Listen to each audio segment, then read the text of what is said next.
Start करते हैं accounting of joint venture के लास्ट मेथड को, जिसका नाम है मेमोरेंडम मेथड और को-वेंचर्स रिकॉर्डिंग देयर ओन ट्रांजैक्शंस। ठीक है, सिंपली इसका मतलब क्या होता है कि जो को-वेंचर्स हैं उन्होंने सिर्फ अपनी ट्रांजैक्शंस को ही रिकॉर्ड करना था। ठीक है, जैसे पिछले मेथड में आपने देखा था कि जो को-वेंचर्स हैं वो अपनी ट्रांजैक्शन के साथ साथ दूसरे की ट्रांजैक्शन को भी रिकॉर्ड करते हैं, बट यहाँ सिर्फ वो अपनी ट्रांजैक्शन को ही रिकॉर्ड करेंगे। जैसे कि फॉर एग्जाम्पल ए और बी दो को-वेंचर्स हैं, ठीक है, और ए सिर्फ अपनी ट्रांजैक्शन को रिकॉर्ड करेगा और बी ओनली अपनी ट्रांजैक्शन को ही रिकॉर्ड करेगा।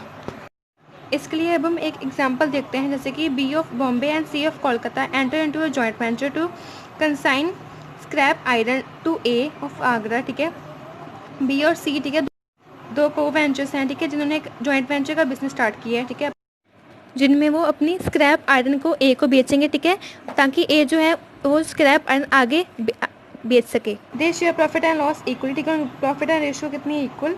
ए is entitle to commission of 10% of net proceed. ठीक है, नेट प्रोसीड का उसे 10% कमीशन मिलेगी after charging such commission. Next, B sent 50 ton costing ₹4300 per ton and pays freight and other expense ₹30,000। ठीक है, बी ने सबसे पहले 50 टन, ठीक है, जिसकी अमाउंट 1 टन की थी 4300, वो भेजे, ठीक है, ए को, और उसमें कितना एक्सपेंस पे किया? 30,000 का। नेक्स्ट, सी ने 70 टन पे किए, जिसकी 1 टन की अमाउंट थी 5,000, और उसने कितना पे किया? Expense 40,000। All the scrap is sold by A, जितना भी स्क्रैप था वो ए ने सोल्ड कर दिया। ठीक है, 10,000 पर टन के अकॉर्डिंग, एंड ही पे सेलिंग एक्सपेंस ऑफ ₹12,000, उसने सेलिंग के एक्सपेंस भी पे किए 12,000 के। He remits 5 lakh to B and the balance of net proceed to C. ठीक है, जितना भी उसने सेल की अमाउंट थी उसमें से 5 लाख उसने बी को दे दिया और जितना बचा वो सी को दे दिया बाय बैंक ड्राफ्ट। ठीक है, you are required to show the account in the books of B and C and to record their own transactions and B to prepare a memorandum joint venture account. जैसे कि हमने दोनों की books बनानी है, ठीक है, बी की भी और सी की भी। देन एक साइड हम बनाएंगे बुक्स ऑफ बी और एक साइड हम बनाएंगे बुक्स ऑफ सी। ठीक है, सबसे पहले ये दोनों अपनी अपनी बुक्स में अपनी ट्रांजैक्शंस को रिकॉर्ड करने के लिए कौन सा अकाउंट बनाएंगे? जॉइंट वेंचर विद अदर को-वेंचर्स के नेम का अकाउंट। जैसे कि बी की बुक्स में क्या बनेगा? Joint venture with C's account, और सी की बुक में क्या बनेगा? Joint venture with B account. अब बी अपनी बुक्स में सिर्फ अपने ही एक्सपेंस और इनकम को रिकॉर्ड करेगा और सी अपनी बुक्स में अपने ही एक्सपेंस और इनकम को रिकॉर्ड करेगा। तो देखते हैं इनके एक्सपेंस और इनकम। बी ने सेंड किए थे 50 टन्स, ठीक है, जिसकी ए की कॉस्ट थी 4300। उसने उसके साथ ही पे किया था फ्रेट और अदर एक्सपेंस ₹30,000। अब देखिए बी की बुक्स में कैसे, तो बी की बुक्स में क्या एंट्री होगी? टू बैंक अकाउंट, यहाँ उसने की थे परचेज। ठीक है, और 50 टन थी, ए की अमाउंट थी 4300, नेट की अमाउंट आ गई 2,15,000। ठीक है, और साथ में उसने फ्रेट पे किया था जिसकी अमाउंट थी 30,000 की। नेक्स्ट उसके बाद सी ने सेंड किए थे 70 टन्स, ठीक है, जिनमें ए की अमाउंट थी 5,000 और उसने भी पे किए थे एक्सपेंस 40,000 के। तो हम सी की बुक्स में क्या लिखेंगे? अगेन टू बैंक, इसने परचेज की थी 70 टन और ए की अमाउंट थी आपकी 5,000। ठीक है, मल्टीप्लाई करके आपका अगर 3,50,000, इसने फ्रेट पे किया था 40,000 का। नेक्स्ट उन्होंने कहा था कि जितना भी स्क्रैप था, ठीक है, ए ने उनको 10,000 पर टन के अकॉर्डिंग बेच दिया। उसने उसमें सेलिंग एक्सपेंस भी पे किए थे 12,000 के। अब हम देखते हैं कि हमारी टोटल प्रोसीड पहले कितनी हुई थी। सबसे पहले अपने टन कितने थे टोटल?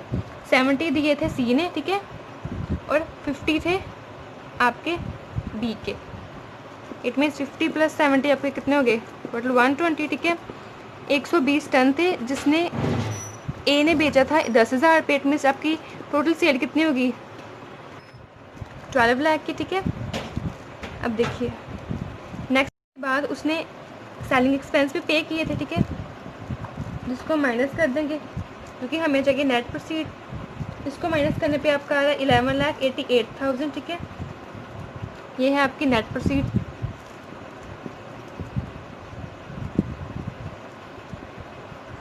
और आपको जैसे सब में बोला ही था कि जो ए है आपने उसको 10% कमीशन देनी है, ठीक है, आफ्टर चार्जिंग किस पे, नेट प्रोसीड पे। इट मीन्स आपका 11,88,000 पे हम देंगे 10%, बट आफ्टर चार्जिंग है दैट इज हम नीचे क्या लिखेंगे, रेट अपॉन 100 प्लस रेट।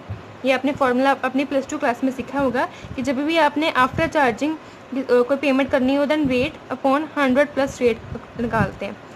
इसी कैलकुलेशन करने पे आपका आ जाएगा 1,08,000, ठीक है, ये हम माइनस कर देंगे। उसके बाद आपकी जो नेट प्रोसीड है आफ्टर कमीशन वो है 10,80,000। नेक्स्ट उसने बोला था कि जो ए ने जितनी नेट प्रोसीड थी कमीशन देने के बाद उसमें 5 लाख जो है वो उसने बी को दे दिया और जो बैलेंस बचा वो सी को दे दिया। अब देखिए इनकम हुई स्टेटस से हम लिखेंगे by bank side, by bank sale amount 5 lakh. यहाँ बैलेंस कितना बचेगा, अगेन बाय बैंक।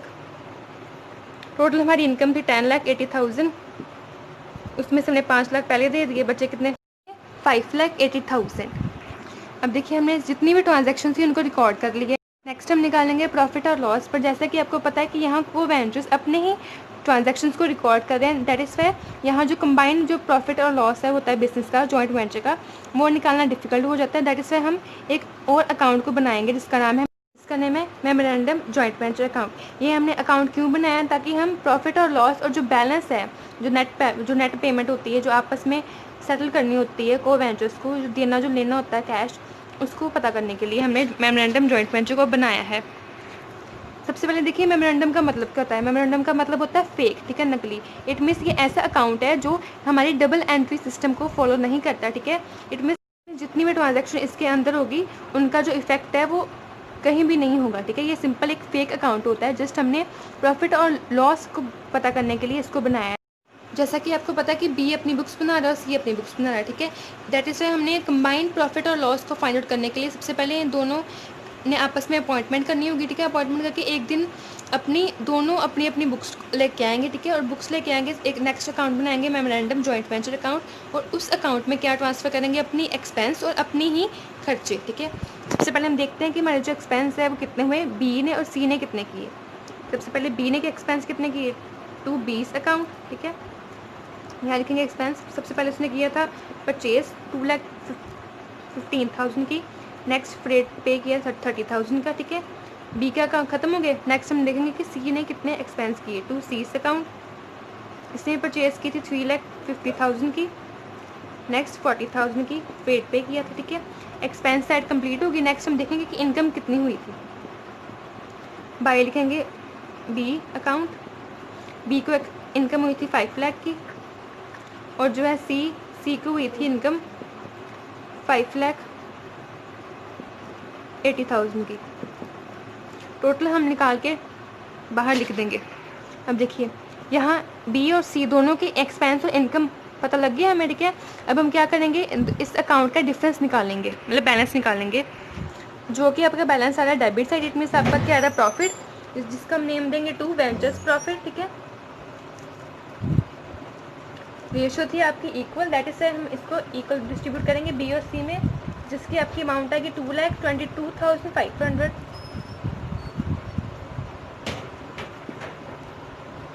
अब देखिए अगर हम मेमोरेंडम जॉइंट वेंचर अकाउंट नहीं बनाएंगे देन हमारा जो प्रॉफिट और लॉस है जो फाइंड करना होता है हमने बिजनेस में, वो हम फाइंड नहीं कर पाएंगे, क्योंकि दोनों अपने अपने अकाउंट बना रहे हैं, ठीक है। अपने अपने अकाउंट बनाने के कारण ये अपनी लेजर पोस्टिंग भी नहीं कर सकते। जैसे कि आपको पहले ही पता है कि जो अपने ही अकाउंट्स में लेजर पोस्टिंग होती है, बट बी के बुक्स में सिंपल एक ही अकाउंट बना था, ठीक है, और सी की बुक्स में भी एक ही अकाउंट बना है। इट मीन्स हम लेजर पोस्टिंग नहीं कर सकते, ठीक है। बट हमें टोटल प्रॉफिट और लॉस निकालने के लिए दोनों के एक्सपेंस और दोनों के खर्चों को निकालना पड़ता है, कंबाइन करना पड़ता है। तो उन्हें कंबाइन करने के लिए हम बनाएंगे मेमोरेंडम जॉइंट वेंचर अकाउंट, ठीक है। अब देखिए अगेन मैंने आपको बोला था कि मेमोरेंडम जॉइंट वेंचर अकाउंट के जितने भी आइटम्स हमने लिखी होती है यहाँ पे, इनकी कोई भी इफेक्ट जो होता है वो जीरो होता है, नील इफेक्ट होता है। इतने जो आपने जो प्रॉफिट निकाला है इसका भी इफेक्ट जीरो होता है। बट हमें तो प्रॉफिट तो पता लग गया ना कि बी का कितना प्रॉफिट था 2,22,500 और सी का कितना था 2,22,500। जब हम प्रॉफिट पता लग गया देन हम इसको क्या करेंगे, ट्रांसफ़र करेंगे अपने मेन अकाउंट में, ठीक है। नेम का लिखेंगे to profit and loss account, amount C अपना कैश ले जाएगा और बी ले जाएगा अपना कैश, ठीक है। नेक्स्ट प्रॉफिट हमने डाल दिया। नेक्स्ट हम निकालेंगे इन दोनों अकाउंट का बैलेंस। जैसे कि बी का बैलेंस कितना आ रहा है, बी के अकाउंट में 32,500, और सेम बैलेंस कहाँ आ रहा है आपके सी के दूसरी साइड में, बाई साइड में, ठीक है। इसके आगे हम क्या लिखेंगे, टू बैंक यहाँ बी के कॉलम में, और सी के कॉलम में लिखेंगे बाय बैंक, ठीक है।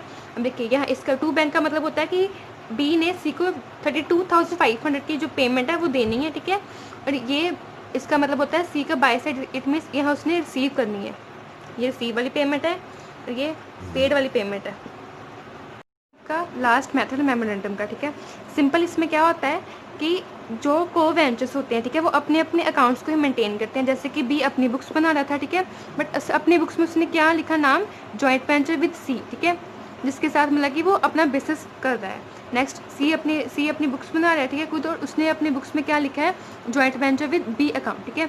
देन वो अपनी अपनी ट्रांजैक्शंस को रिकॉर्ड करेंगे, जितनी भी एक्सपेंस उन्होंने खुद किए, जितनी इनकम उनको हुई, ठीक है, वो सब अपने अकाउंट में रिकॉर्ड करेंगे, सेम यहाँ भी। नेक्स्ट, अब दोनों के अलग अलग अकाउंट होने की वजह से हम टोटल जो प्रॉफिट और लॉस होता है उनको निकाल नहीं पाते। दैट इज़ वाई को वेंचर्स क्या करते हैं, डिसाइड करते हैं कि एक दिन वो दोनों, ठीक है, अपनी अपनी बुक्स को लेके आएंगे, ठीक है, और एक न्यू अकाउंट को बनाएंगे जिसका नाम होता है मेमोरेंडम जॉइंट वेंचर अकाउंट, ठीक है। और उस अकाउंट में अपनी जितनी भी एक्सपेंस है, इनकम है, सेम पोस्ट कर देंगे, ठीक है, और वहाँ से निकालेंगे अपना प्रॉफिट और लॉस। जैसे कि हमने निकाला एक्सपेंस यहाँ लिख के दोनों के बी और सी के, और इनकम यहाँ लिख के बी और सी के, ठीक है, प्रॉफिट निकाल दिया। नेक्स्ट, जब हमें प्रॉफिट पता लग जाता है, देन हम क्या करेंगे, उस प्रॉफिट को आपस में डिस्ट्रीब्यूट कर लेंगे, ठीक है, और अपने साथ ले जाएंगे, ठीक है। हम देखिए सिंपल मेमोरेंडम का मतलब मैंने पहले बताया था कि इसका मतलब होता है फेक, जो कि आपकी डबल एंट्री को फॉलो नहीं करता। सिंपल इट मीन्स इसमें जितने भी अकाउंट और जितने भी आइटम्स होती हैं उनकी इफेक्ट ज़ीरो होते हैं, ठीक है। बट हमें प्रॉफिट और लॉस को फाइंड आउट करना है, तो दैट इज़ वाई हमने मेमोरेंडम जॉइंट वेंचर अकाउंट में की, हमने एक फेक अकाउंट बनाया जिसमें हमने अपनी सारी एंट्रीज डाली, ठीक है, और एंट्रीज डाल के हमने सिंपल अपना प्रॉफिट या लॉस को कैलकुलेट करना होता है।